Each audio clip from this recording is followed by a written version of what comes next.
So my role here at Turbocam is to support our various business units and their CMMs locally and abroad, and that support ranges from annual calibrations that need to be done yearly to hardware support from full rebuilds, really anything that breaks on the CMM to fix. And I've been at Turbocam for coming up on 10 years now.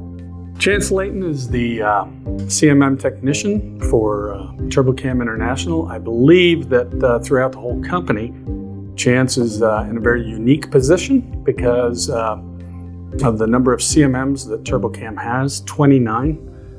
He keeps them running on a daily, weekly, all-time basis.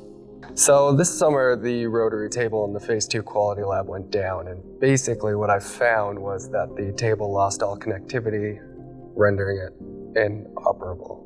The Rotary table is important to us because, especially in the Tink production area, there are components that require confirmation. They require us to validate the results on a 360-degree basis. And if you can do that without moving the product, that is the optimum way to inspect the product versus having to relocate or reposition the material time and time again. I think the IBR would have been affected if this table wasn't able to be repaired just by the sheer time lost by having to sit there at the machine the whole time. And the table also allows the part to run overnight into third shift. Some parts take 10 hours to measure with all the data points that it's taking. So in the end, this table is pretty critical to just allow and free up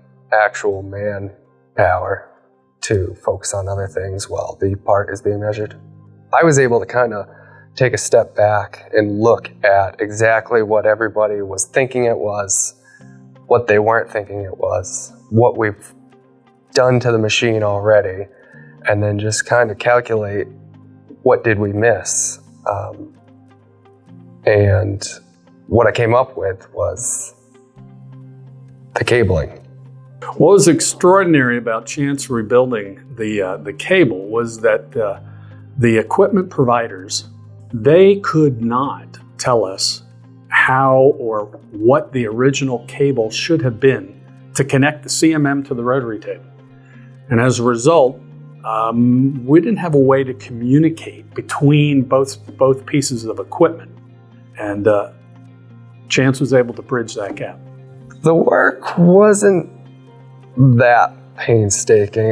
Once I set my mind to what had to be done, rebuilding the cables was kind of a short process. It was just evaluating the cable layout, creating my own cable diagram, and then building off of that diagram to make replicate cables. I think the whole process took about 3.5, 4 hours once I put my mind to it and decided that this was the last course of action that had to be taken in order to get this table back up and running. Chance is a very creative young man, and I appreciate the initiative that he took. I appreciate the skills that he has, both his intellectual insight into mechanical as well as software-related systems, and we're fortunate to have Chance on our team.